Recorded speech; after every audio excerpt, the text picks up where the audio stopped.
Seduto con le mani in mano sopra una banchina fredda dentro, sei che aspetti quello delle 7:30 chiuso dentro il tuo fattorio. Un tizio legge attento le istruzioni sul distributore dei caffè ed un bambino che si tuffa dentro al tuo pensiero.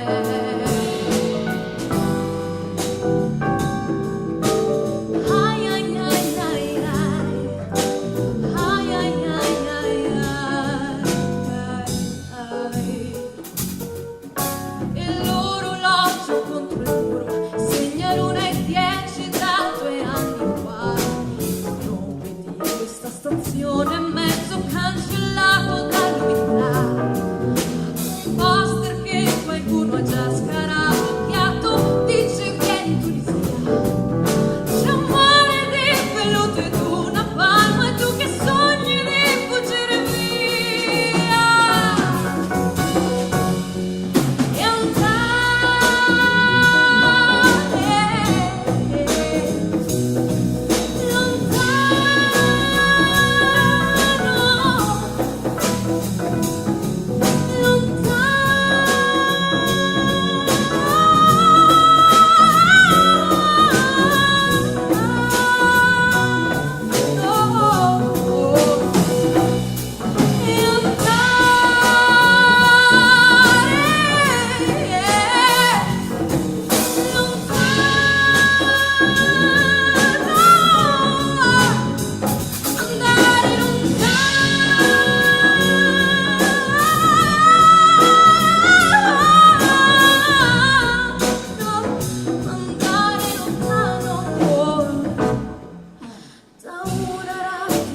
e arrivano le note dell'orchestra gesso, vecchio con gli occhiali spessi, un dito cerca la risoluzione puzza, due donne stanno parlando con le braccia piene di sacchetti di lupino ed un giornale aperto sulla pagina dei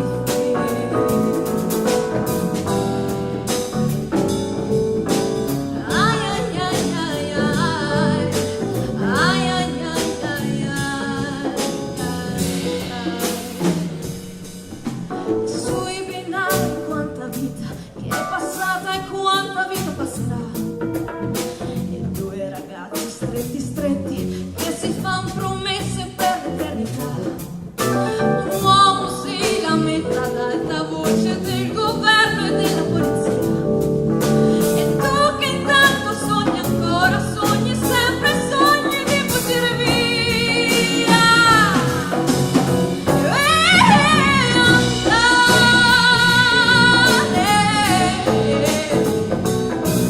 Lontano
Marta Bonato, il suo poster.